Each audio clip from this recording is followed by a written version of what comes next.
আসসালামু আলাইকুম, বিসমিল্লাহির রহমানির রহিম। আজ আমি কোরিয়ান স্টাইলে ডিম ভাজবো, যার জন্য পেঁয়াজ কুচি নিয়েছি একটু বেশি পরিমাণে এবং কাঁচামরিচটাও কিন্তু অনেক বেশি পরিমাণে নিয়েছি। লবণ দিয়ে এটা আমি কচলি কচলি মেখে নিচ্ছি। আর ভাজার জন্য 4টি ডিম নিয়েছি। এটা এখন পেঁয়াজ মরিচ দিয়ে ভালোভাবে ফেটিয়ে নিব। কোরিয়ানরা এই স্টাইলে ডিম ভাজার ক্ষেত্রে আরও সবজি ব্যবহার করে, গাজর বা অন্যান্য সবজি। এখন ভাজার জন্য তেল দিয়েছি। এর ভিতরে আংশিকটা পরিমাণে বা অর্ধেক পরিমাণে আমি ডিম দিব, ফেটানো ডিম।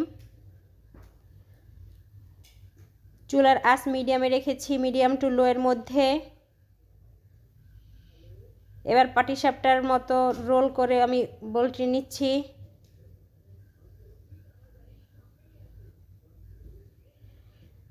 এ পর্যায়ে আমি বাকি ডিমটুকুর মধ্যে দিব।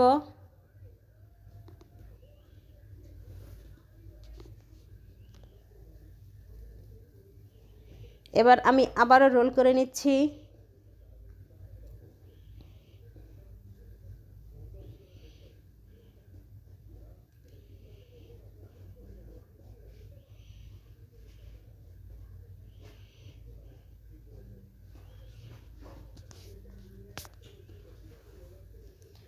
এ পর্যায়ে চুলার আঁচ কিন্তু একদম লোতে রাখবো। লোতে রেখে রোল করা কমপ্লিট হওয়ার পরে 2-3 মিনিটের মতো চেপে চেপে একটা শেপ দিয়ে নিব ভালোভাবে। একটু উল্টি পাল্টি দিব 2-1 বার।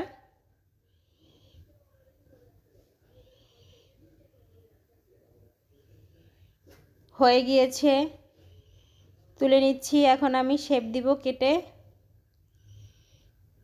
একটু কোনাকুনি করে কাটবো, তাহলে দেখতে সুন্দর লাগবে। আর ডিমটা এখন অনেক গরম, তাই এরকম একটু হচ্ছে। ঠান্ডা করে নিলে একদম পারফেক্ট হতো। ধোয়া বের হচ্ছে, দেখা যাচ্ছে। দেখতে এরকম হয়েছে। তো কোরিয়ান স্টাইল ডিম ভাজা ভালো লেগে থাকলে অবশ্যই আমাকে সাপোর্ট করার জন্য চ্যানেলটা সাবস্ক্রাইব করবেন। ধন্যবাদ। আসসালামু আলাইকুম।